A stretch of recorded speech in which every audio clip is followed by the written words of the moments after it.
So, Sheikh, my question was, I always have this feeling of passing wind, but I'm not sure. Like, is this muscle twitching or hair or real wind? So, sometimes it comes and fades away, so I can decide if I passed wind or not. A man came to the Prophet ﷺ with a similar concern.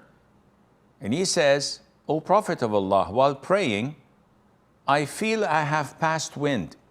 So should I break my prayer?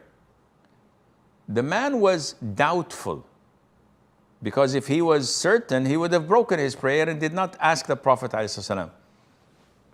So the Prophet ﷺ said to him, do not break your prayer until you hear a sound or find an offensive smell.